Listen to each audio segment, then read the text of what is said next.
Let me start the session with the quote. The greatest wealth is health. And I'm sure all of you knows this very well. That's also one of the reason you being part of Live 360 program. Ladies and gentlemen, very, very good morning to all of you. I'm Lata, account manager from Bangalore, and I'm your host for this beautiful morning. And I'm really grateful that you're giving your valuable time for this Live 360 program. And it gives immense pleasure to welcome each one of you present out here. So, without further delay, let's start this session with a huge round of applause for each one of you present here. So, now is the time to invite our speaker. Dr. Shyam Ramakrishnan is the Director of Innovation and Science and leading the Emerging Market Innovation and Science portfolio. He is leading the India Innovation and Science Center based out of Gurgaon, Bangalore, Chennai, and Madurai. Shyam received his PhD from University of Texas and his postdoctoral fellowship from Harvard Medical School, Boston. So, Dr. Shyam, welcome to the virtual stage. Thank you, Lata, and a very good morning to everyone from me. I'm sorry for the last few days I couldn't make it because I was traveling, and now I'm in Madurai in India. So I'm visiting the plant here, Maize plant, and I was there yesterday, and it was great, going so far so good. And hopefully you enjoyed the sessions which I have recorded for all of you.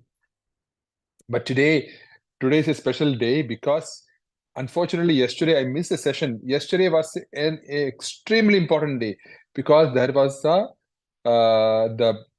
the national the World Diabetes Day. It was the World Diabetes Day, and as we all know, us Indians, we have a unusual burden of diabetes and obesity in our country. So today I would like to share some crucial insights into this widespread concern. But before I do that, I just want to give a very brief backgrounder. As we all know, type 1 and type 2 diabetes, right? And we all know type 1 diabetes occurs when the body fails to produce insulin, right? Whereas type 2 diabetes is characterized by body's insensitivity to insulin or the development of resistance to it. Because insulin is very important for the efficient utilization of the glucose. If the cells cannot utilize the glucose, it just floats around, and that what is going to start the harm for us, right?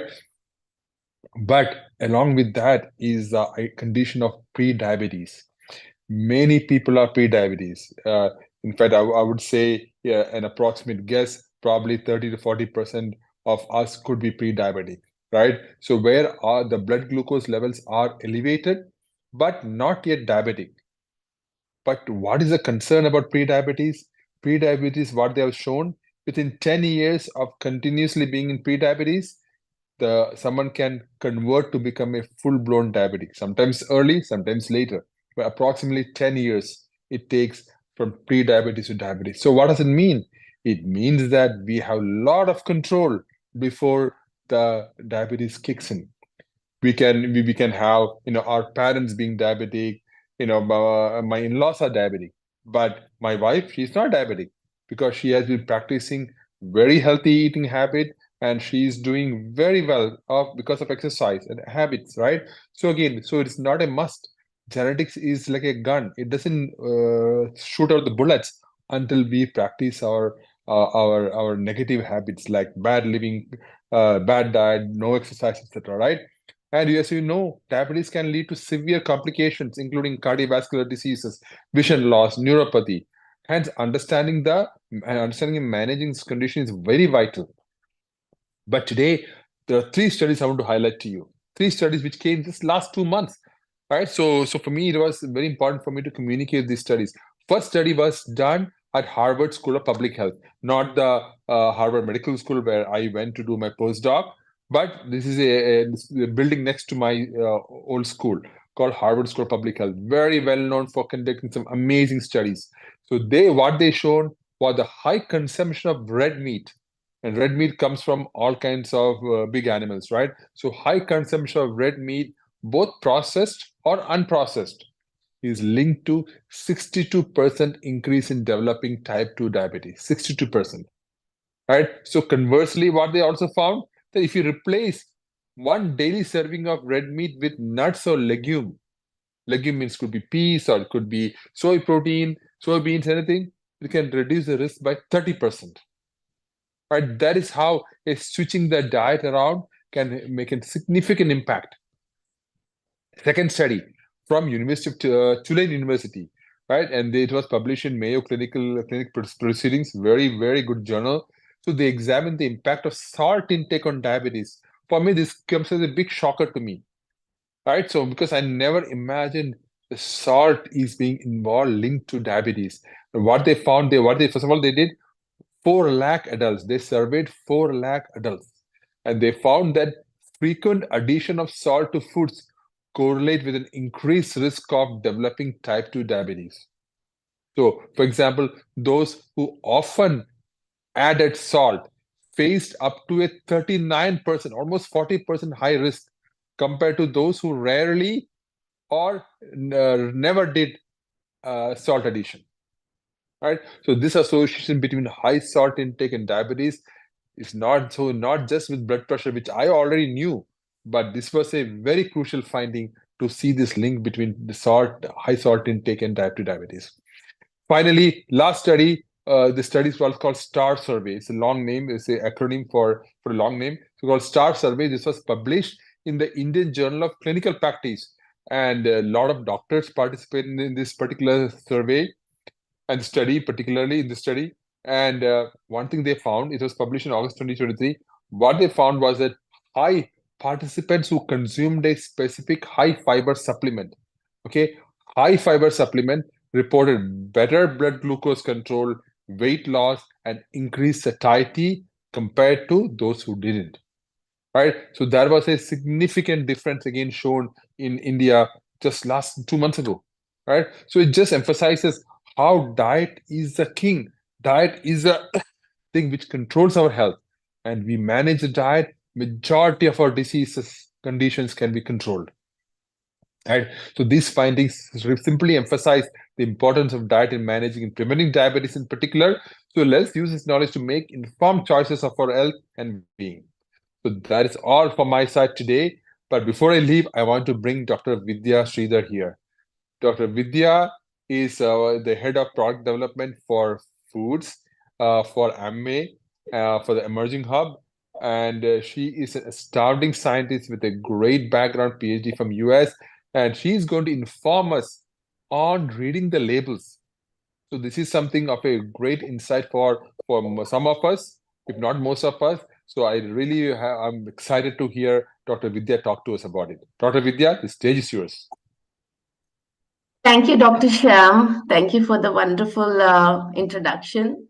Let me share my screen.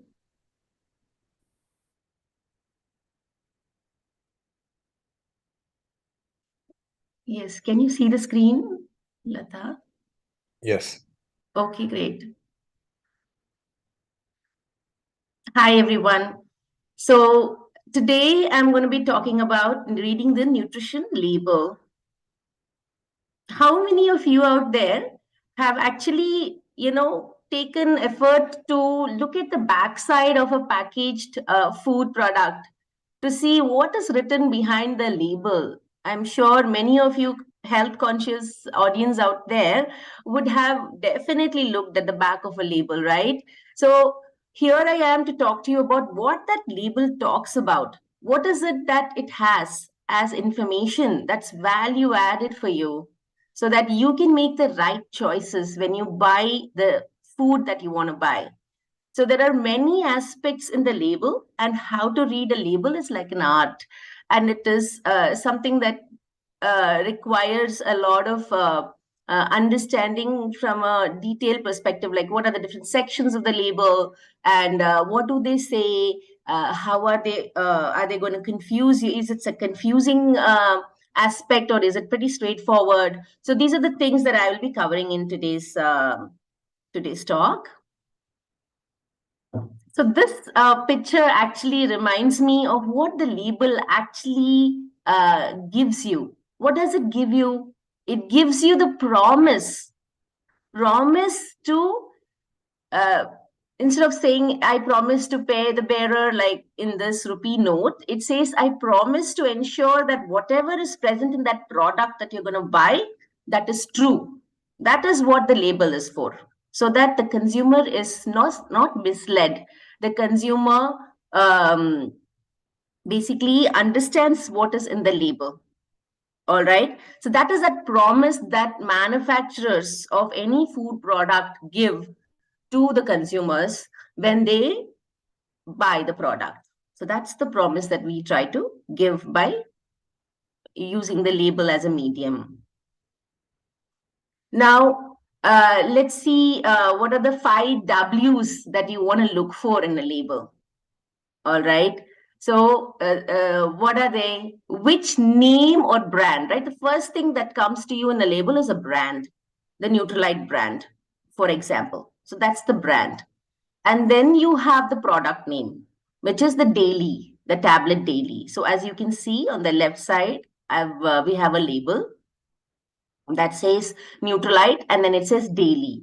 And it also says what that daily means. It means it's a multivitamin and a multi-mineral nutraceutical product. And there is a bracket that says nutraceutical, right? Now, what does that mean? It means it's a category. It's a category of the product that is coming under nutraceutical. So that is all that you have. There is some more that I will talk about. It says also in that label on the left side, it says 1 tablet, 1 time a day. That's the occasion is the day, once a day. And then it's 1 tablet. That's a serve size. So that also is something that you look for in the front of the label. Now, what else does it say? It says what quantity or dose. That's what I was saying. So 1 tablet, 1 time a day in the left side. But here in a powder format or powder premix drink, we have 1 to 3 scoops a day.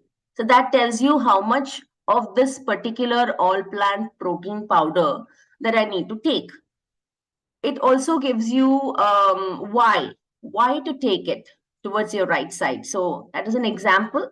It says food for special dietary use. For example, it says that for food for weakened immunity. So you are trying to take it to boost your immunity, right? So these are all things that are present on the front side of the label. When it is, what was the other W? When it was made. So you will find a manufacturing date, a batch code, expiry, MRP, and all of that. All right. And then whom is the indication to whom for your making this label. All right. Then we go to the back side of the label. Now, this is where you might be seeing a lot more scarier stuff. Like you might see, aha, there is energy. There's so much stuff in here. I don't even know what is in here. So don't get very frustrated on seeing these so much numbers. Let me simplify it for you. So what does it have? It has nutrients, right? On the leftmost corner is the nutrients. So the nutrients are divided. So first of all, this is called nutritional information or the nutritional information approximate values. It says that it is the NI table.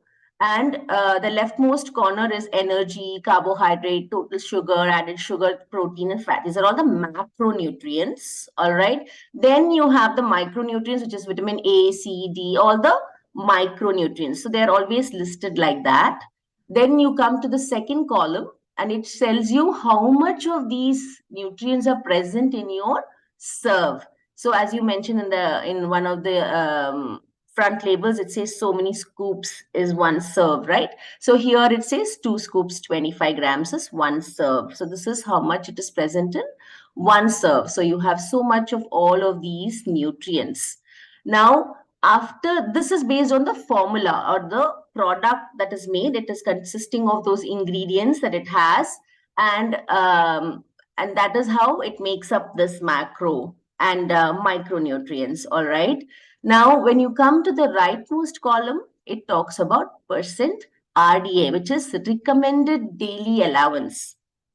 Now, you have there are certain regulations where it is written exactly what is the recommended daily allowance for certain individuals.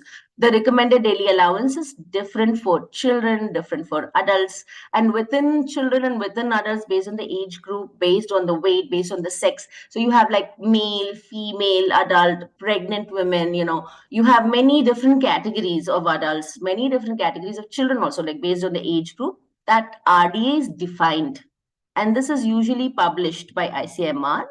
And these RDA are present. If you want to know, it's present in the web, so you can just search for it, and you will get the RDA for various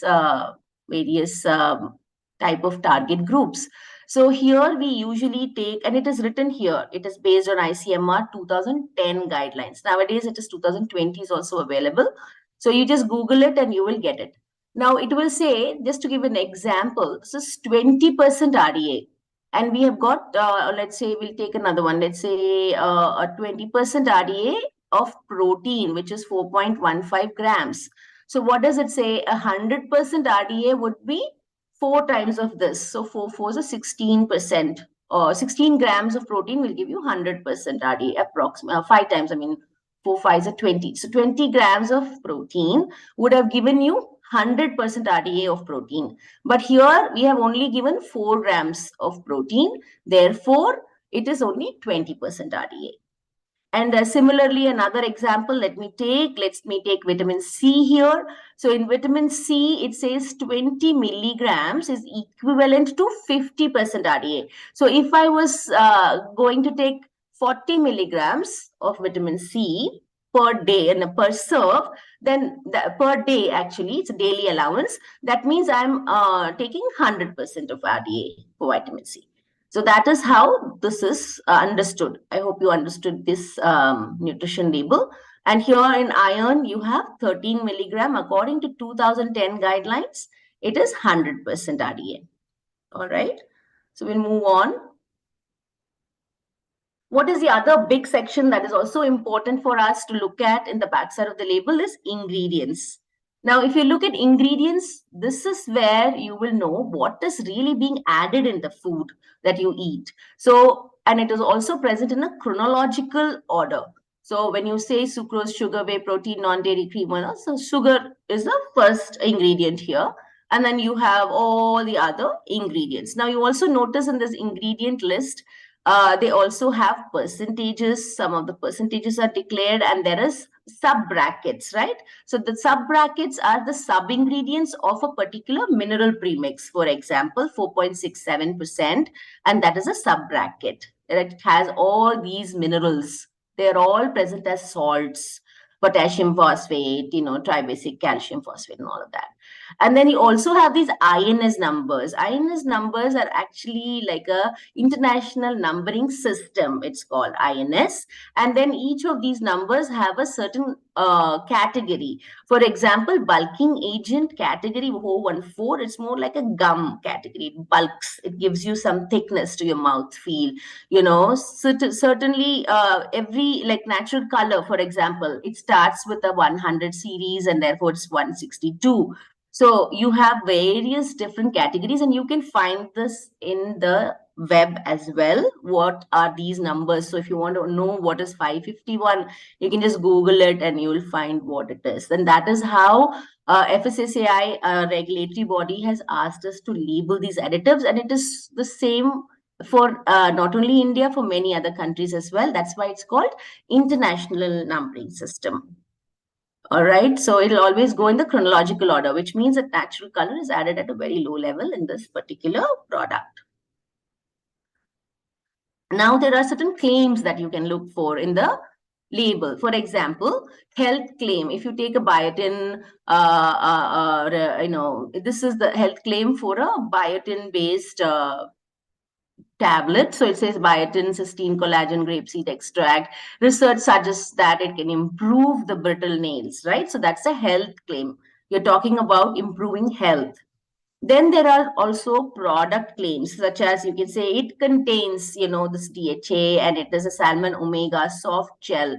So this is more from a product perspective. What does that product have? So it's based on the omega-3 fatty acids that are good for your health. So that's a product claim. And then you have a nutrition claim, which is more coming from the same. So if you take the same product, which is omega-3, and then you talk about the nutrition from it. So it helps you, that omega-3 fatty acids are not synthesized and you need to have it from a diet, and it is beneficial, it is good fatty acids, it's also good for your heart. So these are all based on the nutrition. So these are all called nutrition claims. So the product may have not gone through any clinical to prove it, that it has gone, that particular product could not have gone through clinical. It will only from a omega-3 fatty acids that's present. So that's a nutrition claim. Whereas if you have a product claim, let's say we have Chyawanprash, for example, and we say that it has low GI, which means that we have done the study in Chyawanprash, right? And we have found that it's low GI. So that's a product claim. So that is based on that particular formula and that particular product. So that's how the claims are all divided. Now, coming to certain misleading claims and things like that, how to find out how you can be misled, this is just an example. So I'm just giving you something to, think about. So out of these three breads that you have, whole wheat, half wheat, and all wheat, which one would you think is healthy? Yeah. So you all will say, yes, whole wheat is very healthy. Yes, it's true sometimes. But you need to read the label, because if a whole wheat bread, in order to make it very tasty, if they've added a whole lot of fat, or if they've added a amount of sugar as well, if you take some product that is whole wheat, but then it has all these other ingredients that make it unhealthy, it can become unhealthy. But however, this particular example is only of bread, so you might say, yes, whole wheat is healthy. Now let's go to an example of a label, a misleading label. We are giving you an example of yes, misleading label. We have an example where the soy protein isolate, and the underlining there is a soy protein isolate of 10%, and a whey protein concentrate is 2%. So a total of 12%. But then if you go to the right side, the protein says that it is 20% protein. All right.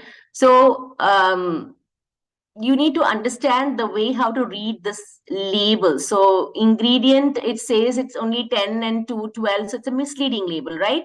And then the protein is about 20%. So you need to be able to catch these things when you go and read a label. So you need to be a little more detail oriented and look at the ingredients and then compare it with the nutritional information. At the max, these isolates and whey proteins will come not at 100%. They'll only come at around 80%, 90% protein. So how come we are getting 20% protein? So that's a question.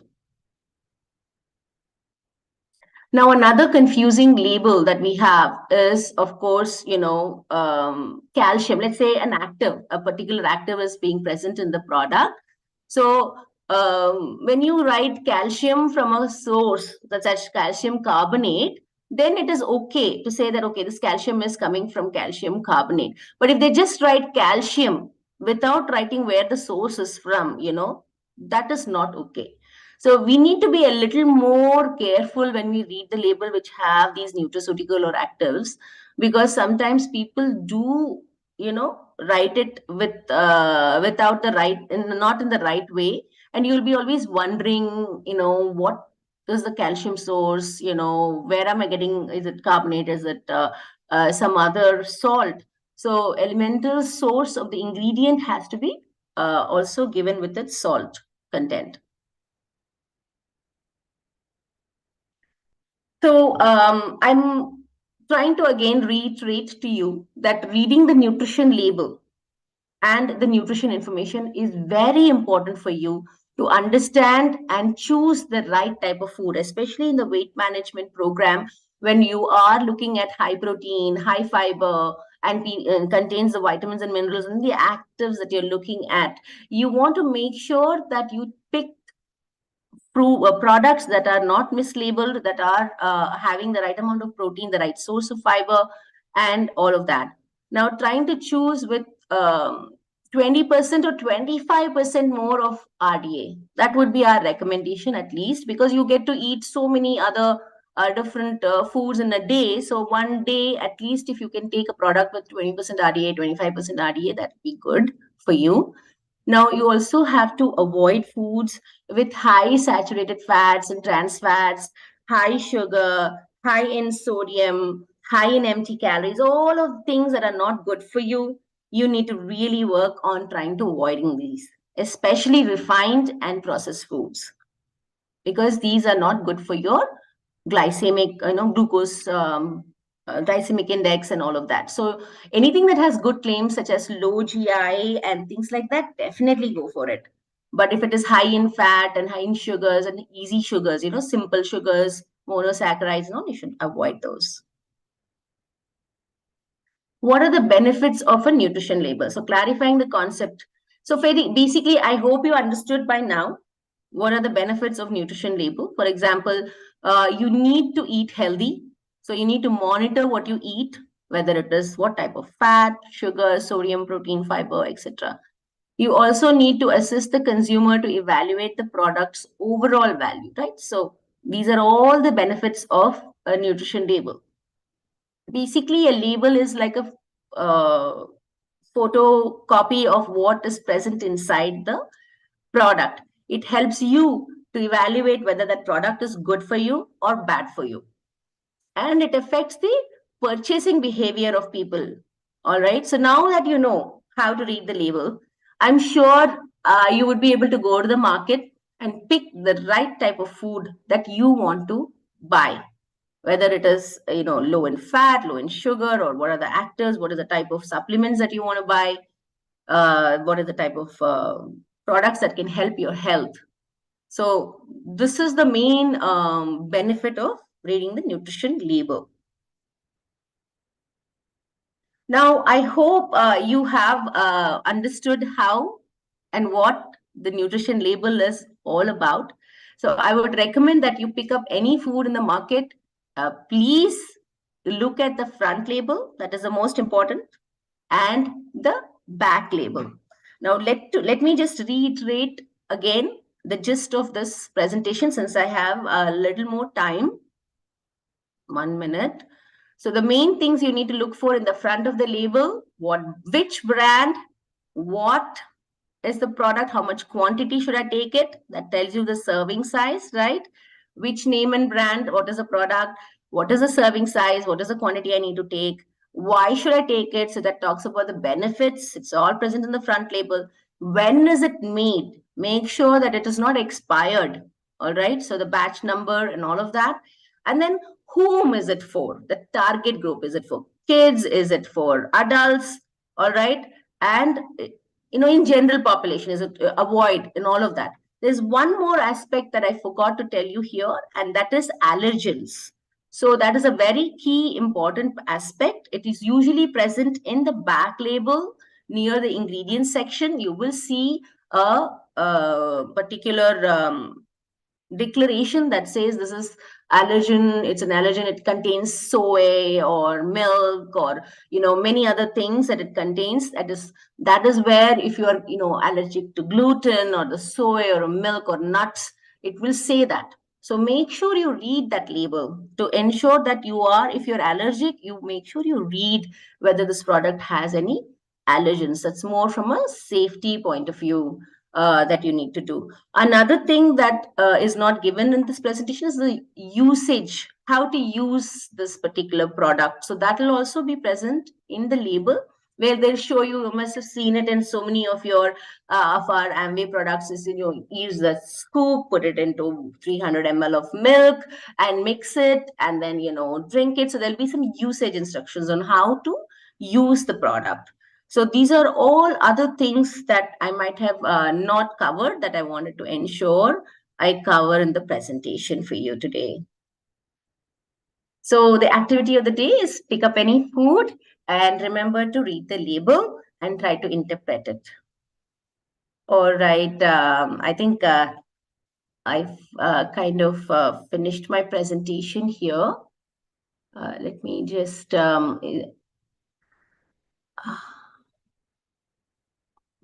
Stop share, yeah.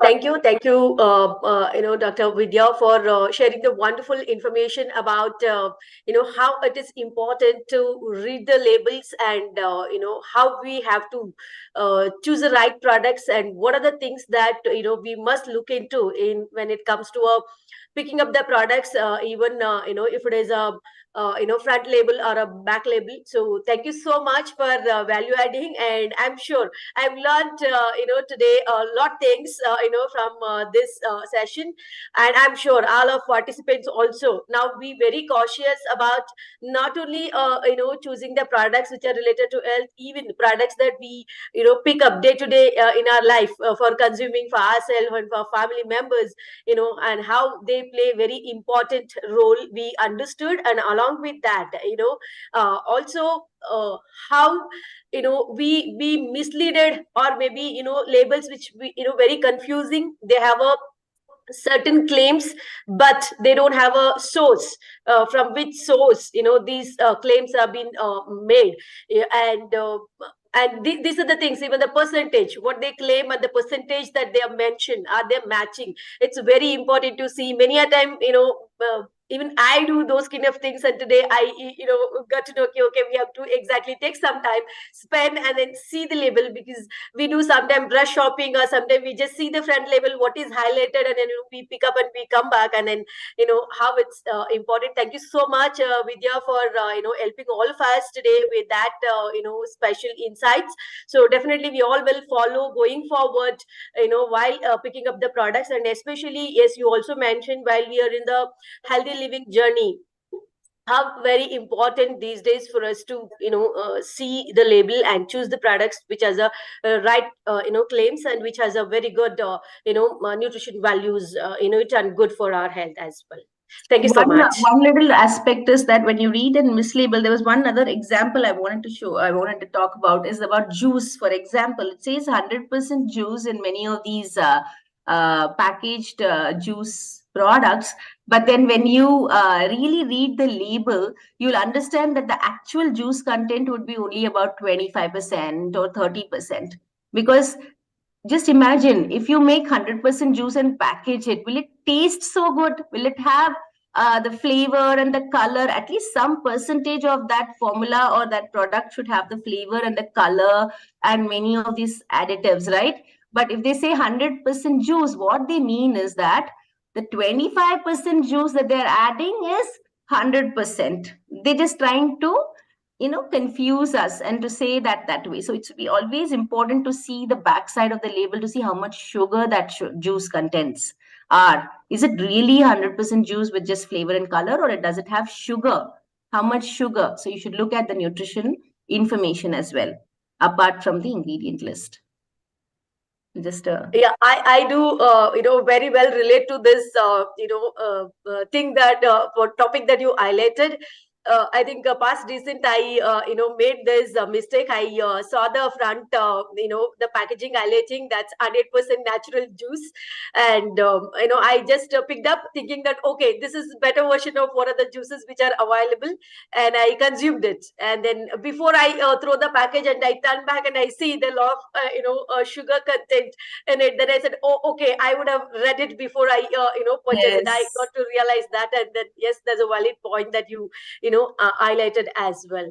And yeah, so thank you so much, Vidya, for sharing this information. I'm sure it helps all our participants going forward to pick up the right products, and then pay attention to read the labels, and not to do a rush purchase, or maybe not to get misled or confused by looking at the labels which are misleading.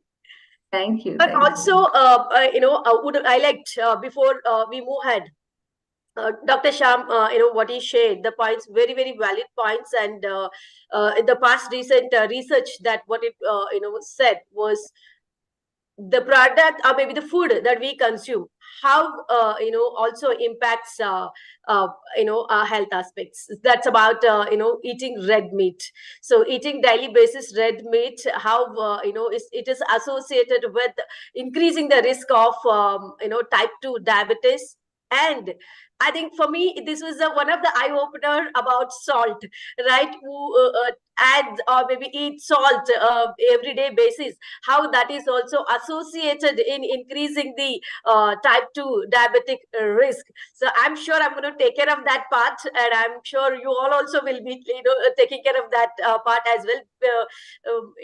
Which is really a very value added point. This I can say, and along with that, yes, fiber.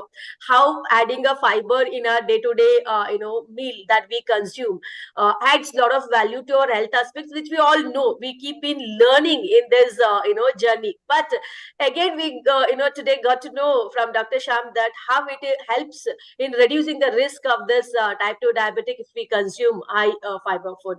So I'm sure all of us, we take these points, valuable points with us, and we follow all this in our day-to-day, routines. So now let's move forward, to our next aspect, that is physical activity. Very, very important. Along with what we eat and the right kind of nutrition, it's also very important, the day-to-day, physical activity keep us healthy and fit. So now help us in this journey, we have our fitness coach Meenal with us. So let's welcome Meenal to the virtual stage.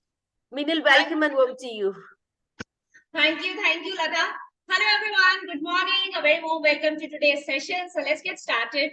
We're going to get started with some warm-up moves. So you all rise up with me, and we're going to end the session with some core workout. So let's get started. These are simple moves which will actually help to open up your body. Will take time to warm up your bodies before we move on to the core workout. So let's get started.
right now is a core move. We call it a core cutter also.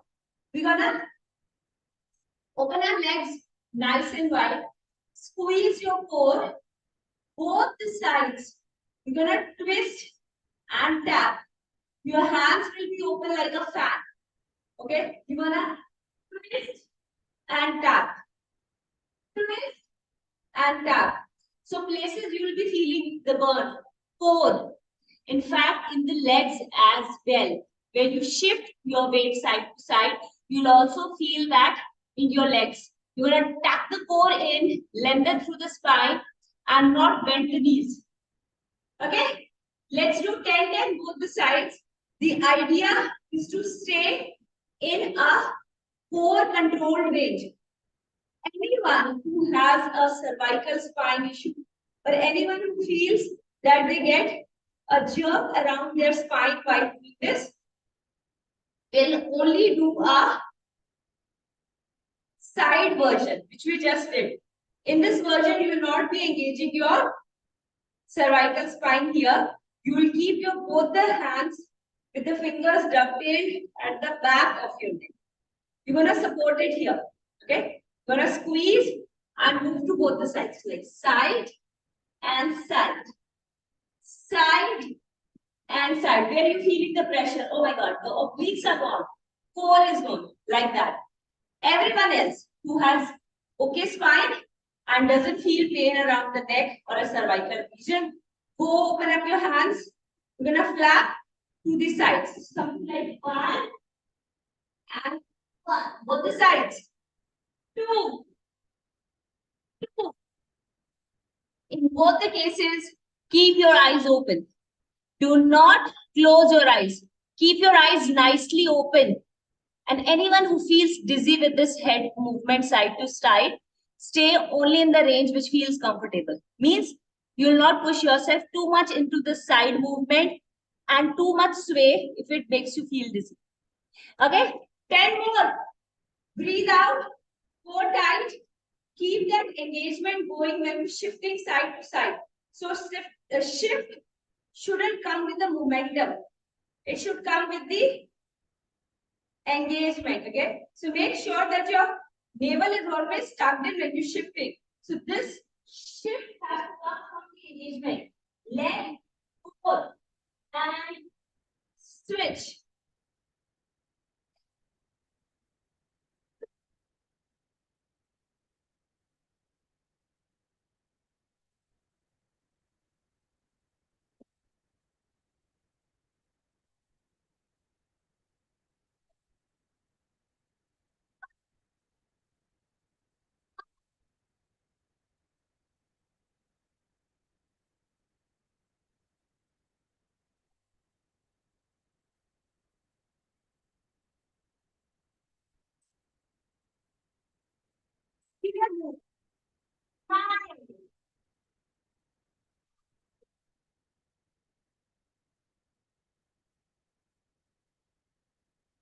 Same here.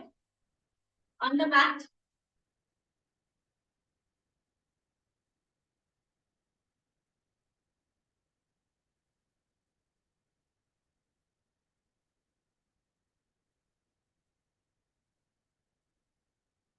We'll use a cushion in the next move. So how the move goes, what we call this? We call this Russian twist. Okay. Let's do it slowly. There's no rush. Okay. We'll give you 3 variations of doing the twist. Pick up whichever variation feels comfortable. Number 1, you have your feet down, just like the core movement. You remember?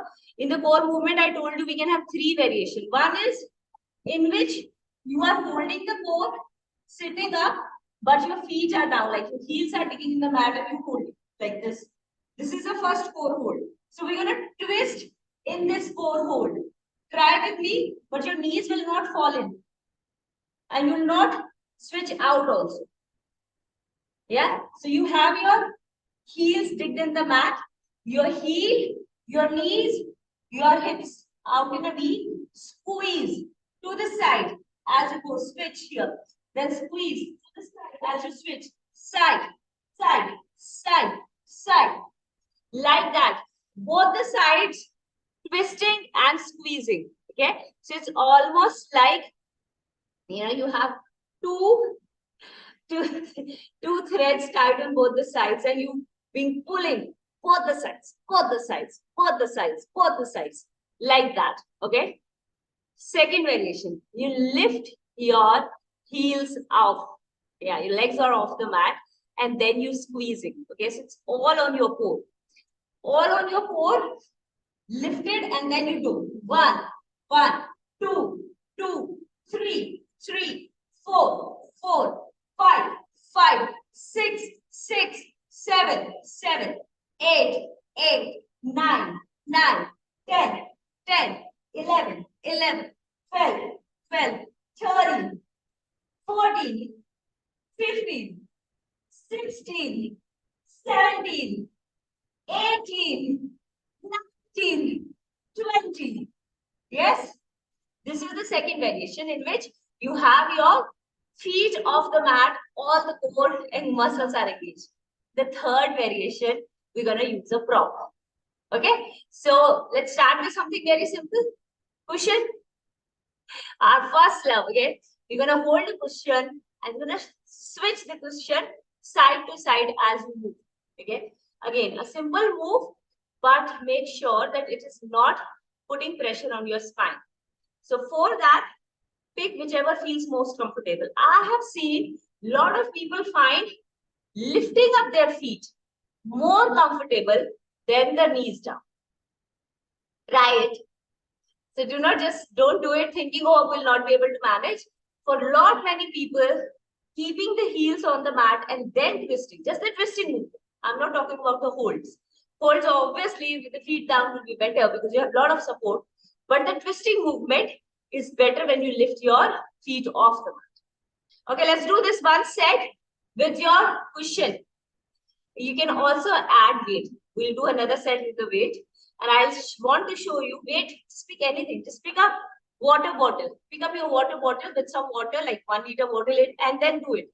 You will know that weight doesn't put pressure on your spine or something. Rather, it props your movement. The prop you use helps to intensify and prop up your movement. Okay, here we go. Let's start with the cushion. Everyone good? Keep shifting. Doesn't have to be all the time down, doesn't have to be all the time. Whatever feels more comfortable. Yeah? So you're gonna squeeze, lift up, off, and here you go. 1, 1, 2, 2, 3, 3, 4, 5, 6, 7, 8, 9, 10. 1, 2, 3, 4, 5, 6, 7, 8, 9, 10. Got it? Can you feel that burn here? Let's pick a weight now.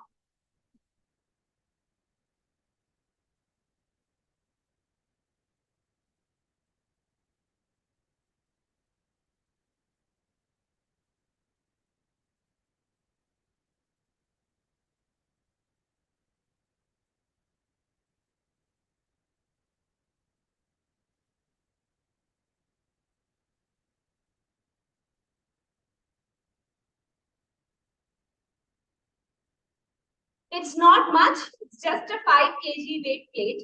And hold to anything. Okay, you can hold on to a ball. You can hold on to something which has some weight to it, like 1, 2 kg will also do. I just want to give you that feel that lifting a weight, holding the weight in your hand is actually good for you. Okay, good for your movement. Here, squeeze. We'll again do 20 of these. Breathe out with every move. I talk to you guys. I keep looking at the laptop. You all will have eyes here. So this is the movement. This, squeeze. So when you're doing this, your chin is stuck. Your eyes are to the legs. Okay. You'll never hurt your cervical spine like this. But if you twist and pull your neck with the crunches and the twist, that's when you start impacting. Okay. So simple. Eyes to the legs, chin to the chest. So chin tuck, eyes to the legs. This portion is locked. You're not pulling any muscle from here. Let's do 20. This is last one. Too much twisting. And when you are doing it, bring all your attention to the core. Use all your attention to the core. Bring all the work to the core. No other body part should be engaged. Here we go. 1, 2, 3, and go. So twist, twist. 3, 4, 5, 6, 7, 8, 9, 10, 11, 12, 13, 14, 15, 16, 17, 18, 19, 20. Simple, but again, very effective. Let's come down to the mat. Next move we're going to do is a crunch. Okay. Tuck the core in, navel tucked into the spine. So we've done simple crunches in which we rise up, right? With the wheel. We're going to do the same, but this time also with some weight and with a cushion, whichever feels more comfortable. So your heels will be digged in the mat. Maybe I should like this. Your heels will be digged in the mat. Your core is squeezed. You have your hands out. Slowly, you're going to engage here. Not with the power of the legs. Your legs should not move at all. You're going to engage from the core. Squeeze, squeeze, squeeze, squeeze, squeeze, and rise up. Okay? Now, if you don't have weight in your hand, you're going to pull it all up on your power. Okay? But when you have a weight in your hand, you have a prop to pull you up. Okay? So pick up a water bottle, pick up anything which feels comfortable. You're going to hold, squeeze, and then can we go lifting? So this goes 1, 2, 3,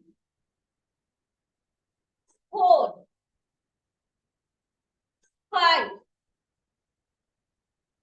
6, 7, 8, 9, 10. Very good. So this is exactly how to do it. When you are engaging core, you are actually supporting your spine to become more stronger. Yeah. Let's do another set. This time, when you rise up, you will do a negative one. Okay. So for all those people who are not able to rise up, do a negative one, which is going back and back every time. Tucking the navel to the spine, squeeze the core, and you're gonna go back every time. So you have your weight here, you're gonna go back, back, back, back, back. 4. Navel tucked in. You're gonna squeeze and tuck that navel in. See how far you can keep it. Breathe out, down. Breathe out, down. Very good. So here you go. 4, 5, 6, 7, 8, 9, 10, 11, 12, 13, 14, 15, 16, 17, 18, 19, 20. Back to the back. Next core move which we're going to do is bicycle crunches. So, lot of time, whenever we say the term bicycle crunches, what people start doing is this. What muscle group is engaging? Nothing. Your core muscles were here, they're still here. You're not bringing any pressure to your core. Not the upper one, not the lower one. Nothing's happening here. So what we do is, when we bring your one leg in, we let go of the other leg. Okay? Let the upper body rest as of now. Just do this movement that when the leg comes in, the other leg goes out. This, this, this, this. In, out, in, out, in, out. Not a circle. Lengthen one leg to the chest, the other leg goes out straight. When you do this, then there's a pressure on the core. This, core, this. Now you keep your hand here, you can feel that core is engaged.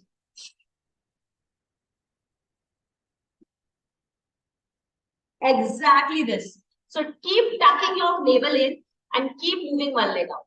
Now, the second part, your hands. So you'll keep your hands here on your temples. It is not the hands on the back of your neck not the hands on the back of your head. And this.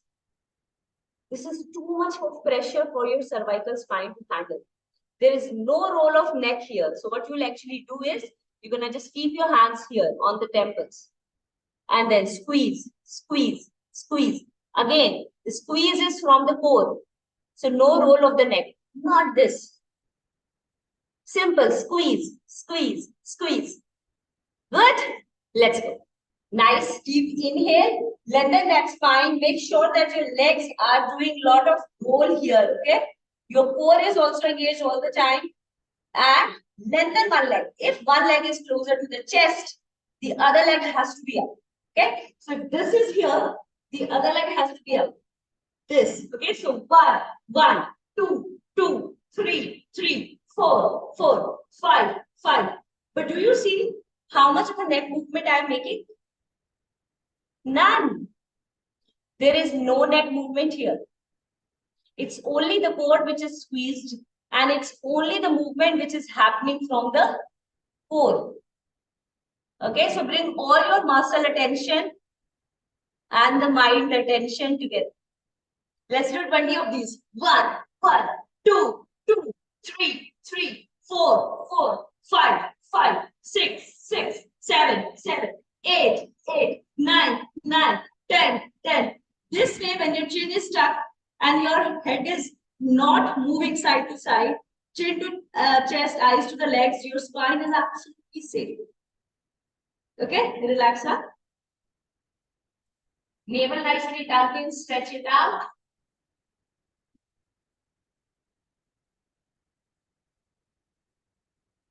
Let's do second set. And I inhale, lengthen that spine to the mat. Squeeze the core muscles. Breathe out. Knee to the chest. Other leg goes out straight. Here we go. 1, 2, 3. Go. 3, 3, 4, 4, 5, 5, 6, 6, 7, 8, 9, 10. 1, 2, 3, 4, 5, 6, 7, 8, 9, 10. Relax up.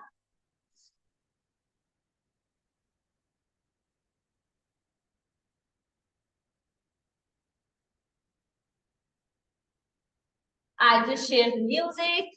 Let's stretch it out. Hold it in a glute bridge. And relax up.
Just rub your palms over to your eyes.